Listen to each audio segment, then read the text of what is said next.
Assalamu alaikum warahmatullahi wabarakatuh. Welcome back to Hilaal Live. So today we are just talking to various media houses across the those who attended the BRICS Summit this year. And we're getting variety of media. And I'd like to welcome Justine Jade. She's from Crypto Family.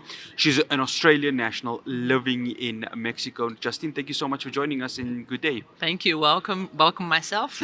Yeah. Thank you. Thank you. No, it's an absolute pleasure. Justine, let's talk about Mexico Yeah. and cryptocurrency. Yeah. I spoke to Nati, who's also part of cryptocurrency. She's, of course, based in Spain. Are they embracing it in Latin America right now? Hugely. So I left Australia 2 years ago. I landed in Tulum. It's literally like the Web3 capital of Latin America. I mean, Bitcoin machines, people going to crypto club at the beach every Wednesday, more women in crypto every Tuesday night. It's just crypto everywhere. You can buy your construction material to build a house in crypto. Mexico is ahead. So I feel like the rest of the world's been catching up to Latin America. And to give context, even right now, you can tokenize property. So you can own a house between multiple people or shares in an NFT to do with the property. So it's ahead. Yeah. Yeah. Why I want to ask this is that there seems to be a hesitancy, and I'm talking from a South African perspective Yeah. of cryptocurrency. How do you change hesitancy to become a norm within the world and in the norm of global economics? I think the more proven case studies that we have to show people practical applications of things like NFTs, of proper legalities behind things to show and take away hesitancy. It's like, is this safe? Yes. Is this secure? Because at the end of the day, every man or woman is a little boy or girl with some fears on the Yes. inside. So is this safe for me to put my money in? Can I trust this person? Can I trust this business? And is this helping other people? So the more proven case studies we have of cryptocurrency, of NFTs, of things in that, Web3 nature with technology advancing blockchain, whatever words you understand of that nature, the more people can be educated and understand the safety of it. They'll see, oh, there's actually more transparency available on the blockchain that there actually ever has been before in paper on basic computers. But it takes education, and then it takes hands-on learning, and then it takes proven case studies of, this is a house that I own. Yes. How did you buy that house? Yes. I bought some NFTs and I own a share in this house with 20 other friends who own this house. And when it becomes a real tangible physical thing, then people can understand. If it's Justine, backed by something, yeah. Justine, Mexico is one of the countries that have applied to be part of BRICS. Yeah. What do you think their strengths are? Should, of course, the application be accepted within the top 5? What do you think they would bring in terms of, we know they're a beautiful tourist destination, but in terms of its economic output, what can they bring to BRICS? Yeah, well, Mexico has amazing resources as well. I think Mexico is an interesting one. There are a lot of expats that have moved there. Like, Yes. I'm one of them, obviously. I love Mexico.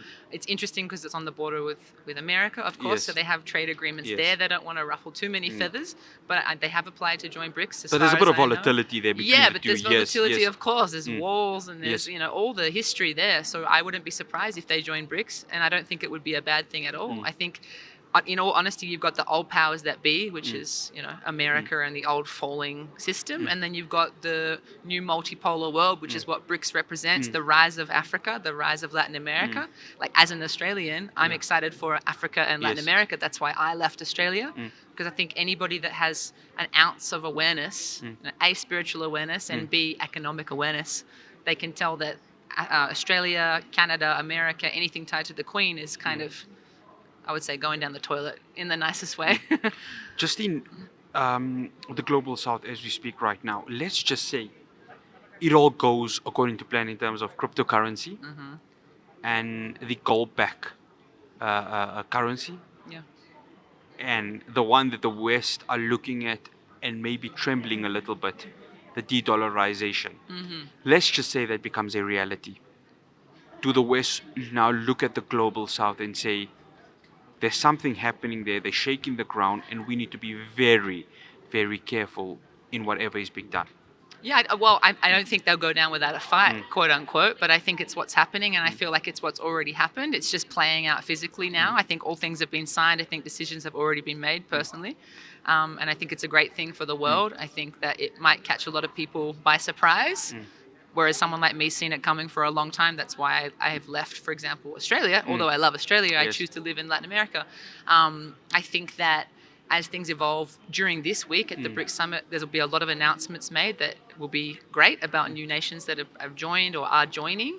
There might be conversation around the gold-backed currency.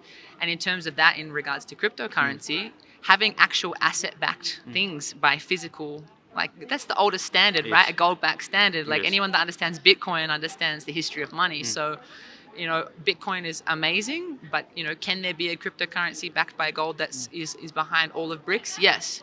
And there's BRICS Tether. I don't know if you know BRICSTether.com, Yes. but BRICS Tether is backed by the Chinese yuan at the moment, and it's just a tether.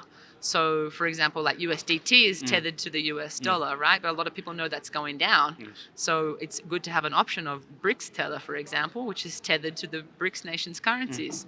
So there's a lot of things that are being born right now in the cryptocurrency world. That those independent projects and businesses can partner with the actual BRICS nations if they can come on as business partners and sign a piece of paper and go, yeah, you've already built the coin, you've done the smart contract, you've built the technology. We're these different governments from Russia, from China, we want to Yes. get involved. Or they can come up with their own. But I think we're going to see this landscape in the next 2 years where everybody starts to adopt it. I think the global financial shift already happened during COVID, and I think that it's been a big thing that's been going on. So it's shifted already. Yes. Interesting to see what is going to happen. Justine, thank you Yeah. so much for joining us here on Hilaal TV. Thank you. It's an absolute pleasure. That's Justine Jade. She's from Crypto Family. Do stay tuned to Hilaal TV as we bring you more from the 15th Annual BRICS Summit.